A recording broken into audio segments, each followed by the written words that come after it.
Pega a visão do canal do Guerreiro. Hoje eu quero falar sobre a magnitude de viver o propósito de Deus. Quero trazer uma palavra que está em 1 Samuel capítulo 17, versículo 32. E Davi disse a Saul: não desfaleça o coração de ninguém por causa dele. Teu servo irá e pelejará contra este filisteu. Saul, porém, disse a Davi: não poderás ir contra esse filisteu para pelejar com ele, pois tu ainda é moço, e ele homem de guerra desde a sua mocidade. Então disse Davi a Saul: teu servo apacentava ovelhas de seu pai, e sempre que vinha um leão ou um urso e tomava um cordeiro do rebanho, eu saía após ele e o matava, e o arrancava da boca. Levantando-se ele contra mim, segurava-o pela queixada e feria e o matava. O teu servo matava tanto o leão como o urso, e este incircunciso filisteu será como um deles, porquanto afrontou o exército do Deus vivo. Disse mais Davi: o Senhor que me livrou das garras do leão e das garras do urso, me livrará da mão deste filisteu. Então disse Saul a Davi: vai, e o Senhor seja contigo. E vestiu a Davi da sua própria armadura, pôs-lhe sobre a cabeça um capacete de bronze e o vestiu de uma couraça. Davi cingiu a espada sobre a armadura e procurou em vão andar. Então disse Davi a Saul: não posso andar com isso, pois não estou acostumado. E Davi tirou aquilo de sobre si. Então tomou na mão o seu cajado, escolheu do ribeiro 5 seixos lisos e pô-los no alfarje de pastor que trazia, a saber, no surrão, e tomando na mão da sua funda, foi-se chegando ao filisteu. Essa é uma passagem bem conhecida, eu trouxe a meditação através dela, para que você possa entender que opositores de propósito se tornam passaporte. Quando você está na direção de Deus, indo em prol ao reino, toda a oposição que é gerada contra a tua vida acaba se tornando um passaporte para que o nome do Senhor seja glorificado e exaltado através da tua vida, né? Então Golias, quem era Golias? O significado é exilado ou adivinho, né? O nome significado. Segundo a Bíblia, teria sido um guerreiro de Gate, como está em 1 Samuel 17, versículo 4, que media 2,92 m, quase 3 metros de altura, irmãos. Teria participado do episódio da batalha entre os filisteus e o povo de Israel, né, tendo sido na ocasião defrontado. Ele estava, eu não quero ir tão de encontro nessa passagem, porque ela é bem conhecida, mas ele afrontava, ele ficou por 40 dias afrontando o povo de Deus, e Davi não foi em nome dele, Davi foi em prol do Senhor dos Exércitos. Foi em nome, quem estava sendo afrontado com aquela situação era Deus, que era o povo de Deus que estava sobre aquilo. Então, para Davi, Golias foi a oposição que o transportou para a trajetória do seu reinado. Foi aquela oposição foi onde promoveu Davi e iniciou a trajetória para o seu reinado. E assim é na minha vida e na tua vida, você tem que ter percepção, né? Por isso que a resiliência e a perseverança diante dos intempéries da vida é fundamental para que você cumpra o teu propósito. Todo homem de Deus, chamado por Deus, que entra em seu propósito de Deus, o propósito celestial, passará por grande oposição. Só que essa oposição vai promovê-lo se ele se manter resiliente e perseverante. Você tem que ter resiliência e perseverança, e Deus te dá, porque Deus não vai colocar nenhum projeto, nada na tua mão, que você não tenha estrutura e capacidade para conseguir. Ele vai te capacitar, ele vai trabalhar na tua vida, para que você consiga alcançar o propósito daquilo que ele determinou para a tua vida. Quando o seu destino profético é ativado, eu sempre explico para vocês, nós temos o tempo Cronos, eu estou aqui no tempo Cronos, estou fazendo aqui, olhando os minutos para mim não prolongar mais.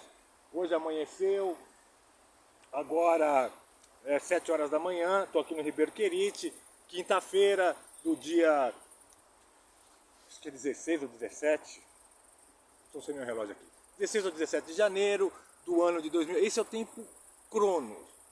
Agora, quando você entra no tempo Kairos, que é o tempo profético de Deus para a tua vida, onde Deus vai realizar aquilo que Ele determinou da tua criação, é ativado algo profético sobre a tua vida. Então, enquanto você está dormindo, no tempo Cronos, seus opositores não se incomodam contigo. Agora, quando você desperta, irmão, se prepara, né?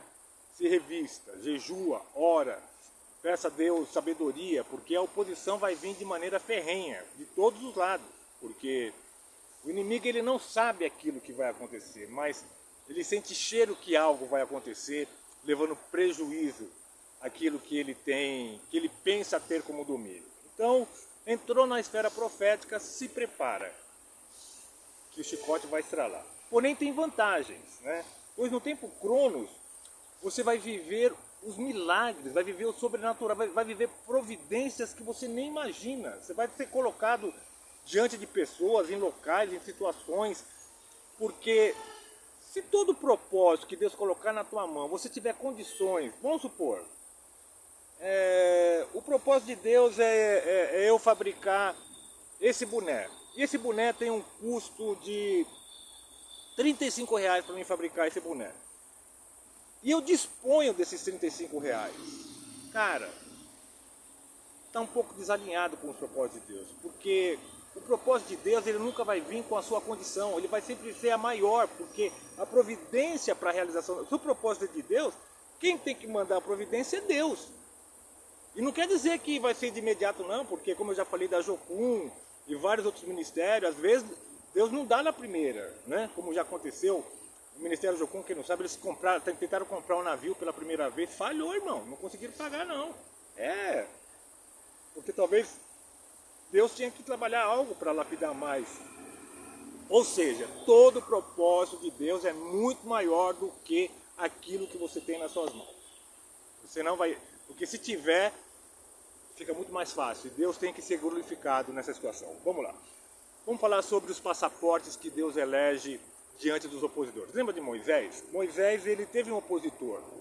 Em Êxodo capítulo 2, a partir do versículo 11, aconteceu um episódio que foi uma oposição que promoveu, foi o passaporte para Moisés estar no local certo onde Deus queria falar com ele.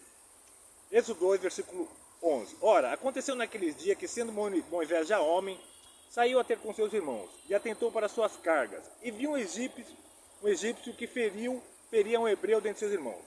Olhou para um lado e para o outro, e vendo que não havia ninguém, matou o egípcio e escondeu na areia.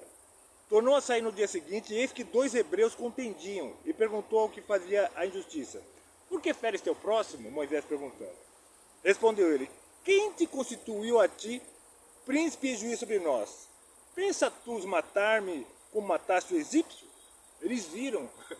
Moisés pensou, se Deus vê, o homem vê, lascou, mas foi o passaporte, porque ele fugiu para o deserto, foi parar onde Jetro e a sua filha estava, lá foi onde Deus falou com ele e ele voltou fortalecido. Aquela oposição colocou ele no lugar certo, e é assim que Deus faz nas nossas vidas, né? Nós temos que entender que acontecem transições. Tem pessoas que Deus tira da nossa vida, porque sabe que lá na frente talvez seja um empecilho. E tem pessoas que Deus coloca na nossa vida, porque sabe que no propósito que Ele determinou vai ser bênção. Então, às vezes a gente sofre de locais, mudanças. Esteja na dispersação daquilo que Deus tem a realizar através da tua vida, e não perca o foco.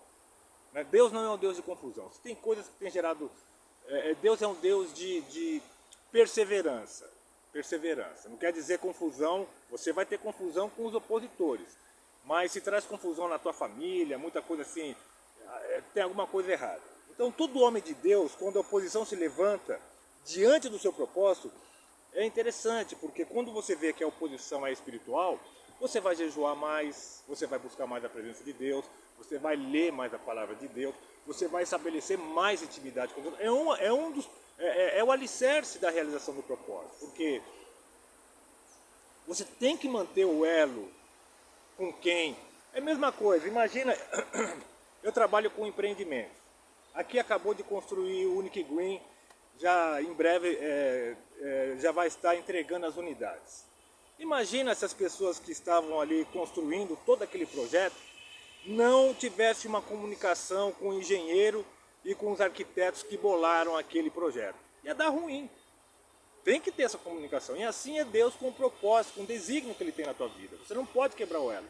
Então quando vem a oposição, quando vem a dificuldade, você tem que jejuar mais, orar mais, congregar mais, buscar mais a leitura da palavra, buscar mais intimidade com Deus, louvar mais, tudo potencializado, porque senão fica difícil. Entenda que você entrando no propósito de que Deus tem no tempo, a oposição aumenta. Só que quanto mais você se aproximar de Deus e ter a sensibilidade de ouvir os seus desígnios, você vai viver coisas maiores dentro do propósito de Deus. Porque todo deserto para homens que caminham para a manifestação do propósito de Deus é presente para seu crescimento espiritual, material e ministerial. Para finalizar, você quer ter certeza que Deus está no propósito? Vou te explicar algo aqui que eu aprendi com o pastor Rick Warren. Todo propósito de Deus, o nome dele vai ser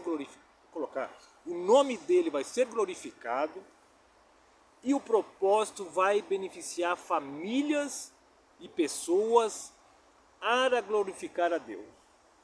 Se você está diante de um propósito, que você é o centro do propósito e o benefício é para você crescer economicamente e financeiramente e midiaticamente, desculpa te falar, Deus não está nesse propósito.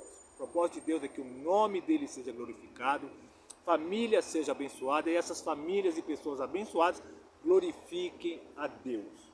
Davi, quando venceu Golias, ele entrou no reino, Deus foi glorificado, famílias foram abençoadas e o reino dele avançou de maneira tremenda. Moisés, quando entrou no propósito de Deus, famílias foram libertas, pessoas foram tiradas da escravidão do Egito e o nome de Deus foi glorificado.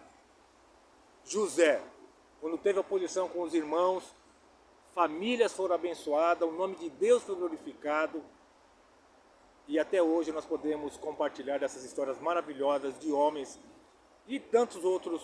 Jesus Cristo. A cruz poderia ter sido a oposição, mas a cruz foi o nosso maior milagre, a nossa maior libertação, porque ali ele levou as nossas maldições, o nome do Senhor foi glorificado, ele ressuscitou no terceiro dia e hoje eu estou aqui compartilhando da palavra dele, abençoando famílias através da palavra e crescendo em estatura, na graça e no conhecimento de Deus. Pega a visão do canal do Guerreiro. Quando alguém te falar que Deus tem uma obra na tua vida, acredite, você não é uma obra do acaso, você não é um acidente. Deus tem coisa grande para fazer através da tua vida. E esse ano de 2025, nós estamos debaixo de uma palavra profética maravilhosa que faremos coisas maiores. Acredite, creia, Deus tem coisas grandes para fazer em você e através de você. Bom dia.